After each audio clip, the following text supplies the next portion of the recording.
British economy, after Mrs. Thatcher, has been one of the most open in the world, willing to accept investment into the UK, willing to invest from Britain overseas, and with a very flexible labour market that's allowed very high levels of international immigration in recent years. Some debate about that, but undoubtedly business leaders finding flexible labour markets a profound advantage. So again, in terms of both the scale of the state and in terms of the level of taxes, Britain falls somewhere between the American and the continental European model. We are, as in so many ways, a mid-Atlantic economy in the way that Britain's often been described as a mid-Atlantic country. And I think that is exactly what Britain remains. Now, one of the paradoxical consequences of this is that we've all been taught a short, sharp lesson in the importance of banking. I suppose if we'd all been asked before this happened, do banks matter? We grudgingly moaned about their huge profits every year. We now see profits are probably better than the opposite. The scale of the banking system's importance to all our lives was not fully understood, but it is now.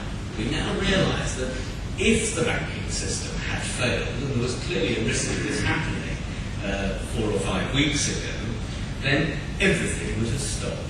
Nobody had been able to pay anybody, nobody would have had any money coming in, nobody would be able to access their money. A whole array of things which none of us had ever thought about happening would have happened. And I think that's had the consequence that even rather leftish commentators who never liked banking and possibly never liked capitalism have had to sort of shift tack to see that the banking system is actually absolutely essential for everything, including government, to survive, because the government in the end relies on the banking system to transact all its business as well. So we all rely on the banking system. And just as a sideline, it's fascinating to see in today's press how in the United States, General Motors, which is now clearly in some kind of trouble, is opening a discussion with the American government about the possibility of bridging loans or further help. And you can see from the consequences of the government's willingness to invest in the banking system for reasons which I think I was explaining a moment ago we now all understand. Without banking, there is no economy.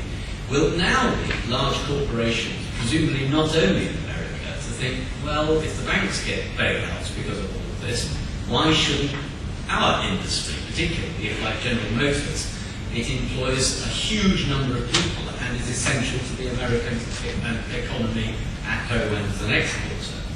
And you can see the dominoes falling over, because if General Motors, why not a smaller motor company? And if a smaller motor company, why not a large printing company? And so on. So we are in fascinating times now. We've seen this week a big cut in interest rates, which I mentioned at the end there. And of course the interesting thing about the interest rate weapons is it only works up to the point it gets to zero, which is where it did indeed get in Japan. Once it's got to zero, that's it. You can't go any further. And the problem with falling prices is that they then get into a spiral downwards. And once things start to get worse less quickly, optimism will generally begin to return. And that's the moment that, in a sense, politicians and all of us must be hoping to deliver. And you can see why the rhetoric of all of this is so important. Because if we all go home after this conference thinking we're doomed, we must save, we will actually cause the very problem that none of us wants to that none of us want to solve. So Boris Johnson, who else, as Mayor of London, when he turned up at, I think it was at the opening of the great Westfield shopping centre in White City last week, said it's your civic duty to spend money. And in some ways he's right. If you're looking for a good message for politicians to pump out, it's to keep spending, because that will keep us all happy in the long term.